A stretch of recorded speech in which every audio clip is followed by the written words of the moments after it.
Well, I didn't think I would make 2 videos in a row daily talking about the Arizona Coyotes. Last time it was about how I feel so bad for this franchise. No, not the franchise. The fans. Because the franchise, as I said in yesterday's video, hey, screw the franchise. You guys did this to yourselves. The illegal testing of prospects, the not paying your arena staff, the making a selection of a guy who's like a racist bully. Yeah, that sucks. You can't do that.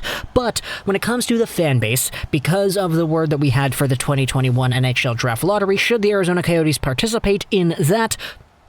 Yeah, I made a video talking about why I am kind of just kind of feeling bad for the guys who cheer for the Arizona Coyotes because, yeah, you guys are in a spot where your team is losing games, you're not in the playoff hunt anymore, and you can't even look forward to the draft lottery. You guys are still going to be in it, but if you win, they're going to redo it. That's that's really unfortunate. But today we're not talking about any of that stuff, the draft lottery or whatever. Let's focus a little bit more on what would have been the Coyotes' playoff race, I guess. And the guy who is supposed to be manning the ship. The guy who, by definition, is the captain of the squad. Oliver Ekman-Larsson. And the reason we're talking about him, no, we're not talking about him because of the Vancouver Canucks and the entire rumor going around back in the offseason that Jim Benning wanted to acquire this guy. No, we're talking about Oliver Ekman-Larsson because he has taken accountability because his recent play hasn't really been all too great. I mean, the Coyotes haven't really been all too great, but yeah. Checking out the Western NHL standings right here for the division on the West, the Coyotes ended up losing another game to the San Jose Sharks.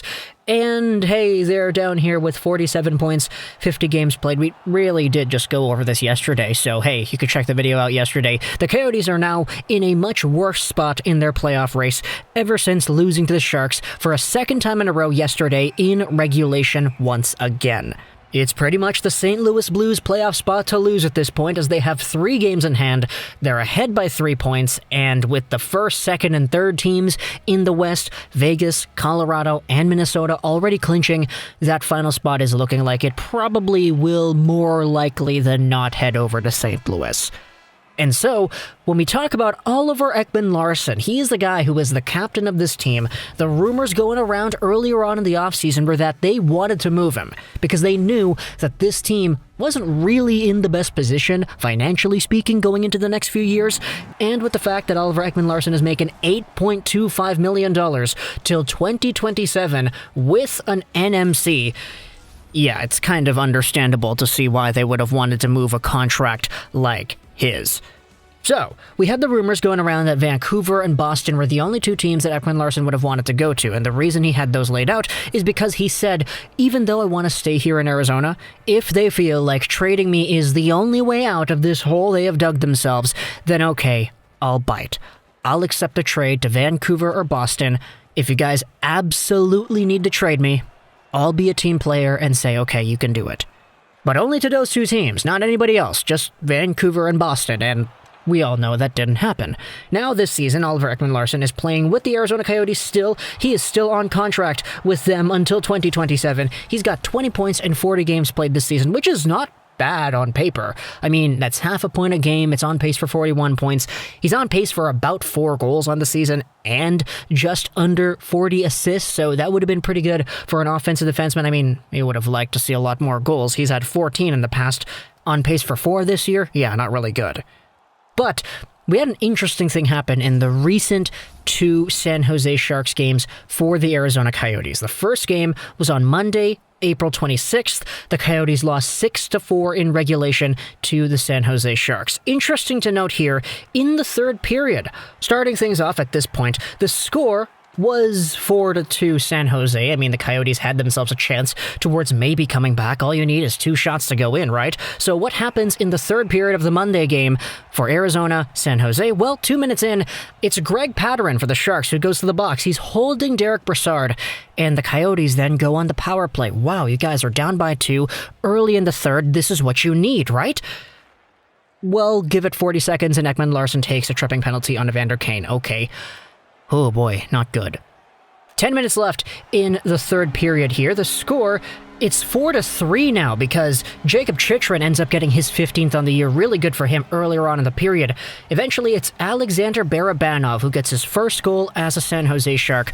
awesome to see for him. The reclamation project from Toronto coming over here to San Jose and starting things off hot. Now it is 5-3.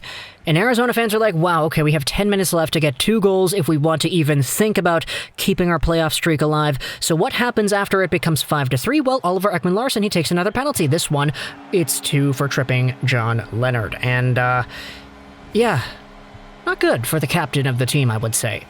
2 penalties, minor penalties, and a very opportune third period of a game that the Coyotes were kind of really, clawing back. Jacob Chychrun scores again with 5 minutes to go. Eventually, Evander Kane seals the deal and increases the lead up to 2 once again. Then you go over to yesterday's game where the Arizona Coyotes play the San Jose Sharks once again.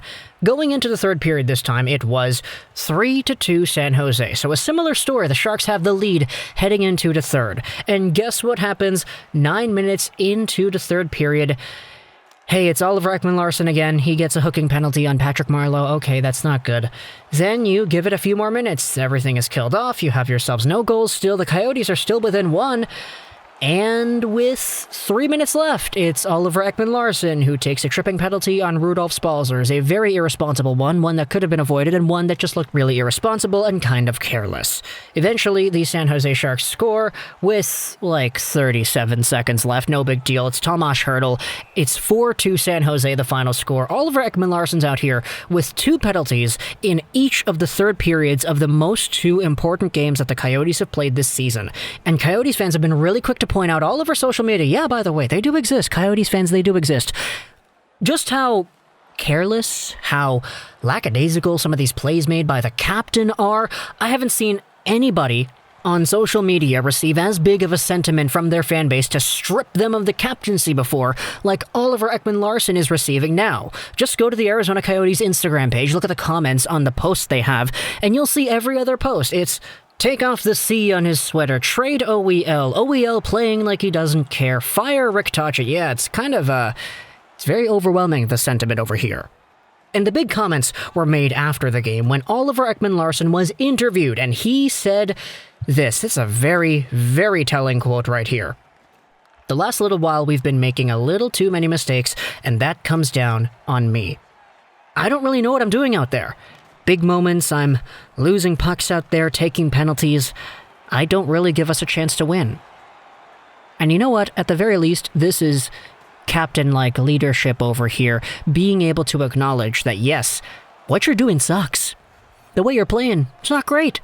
And being upfront and honest about that, at the very least, is a good quality. It's just, okay, now that you have acknowledged that, now that you're to the media, yeah, I don't know what I'm doing out there. Straight up, I'm not playing well. What are you going to do about it? The Arizona Coyotes still have 6 more games played. And, if they win every single one, it's not guaranteed that they're going to make the playoffs, but they would be in a lot better standing if they did. Again, they're still 2-8-0 in their last 10, so it doesn't really look all too likely that they will win all of those games. But, hey, the possibility is still technically there. It's just, for Oliver Ekman-Larsson as the guy who is supposed to be manning the ship, that's what a captain's responsibility is for. You face the media, you're the first face out there, you are the guy whose entire embodiment of the team relies upon. What's he going to do now? That's my question, because from these quotes over here talking about how he doesn't know what he is doing per se, taking irresponsible penalties and not really doing all too well, yeah. What's going on here? Something's got to change. And so my sentiment from yesterday's video where we said that the Arizona Coyotes fan base is one that I feel so bad for, yeah, I think that's a little bit more exemplified here with this Ekman-Larsson stuff. I didn't even realize what was going on with Ekman-Larsson before I brought up the post-game coverage thing on my TV and started seeing all the stuff going down, all the penalties and the continuation of minor calls in the third period from the previous San Jose Sharks game. And then I did a little bit more digging and took a look at some of the game tape. Yeah, some of these penalties, they suck. You can't be taking tripping penalties with 3 minutes left in a game that you guys are down by 1 in. That's so unfortunate. Talk to me in the comments what you thought about this topic over here. Oliver Ekman-Larsson, the fact that you could arguably say this is a bullet dodge for Vancouver or Boston, but that's not the angle I'm going to go for here in this commentary. What do you think about the Coyotes? What do you think about Ekman-Larsson? What do you think about the comments he made? Those are some very, very big comments in my opinion, but talk to me in the comments what you think. I hope you enjoyed this video. Trolls is 99. And bye.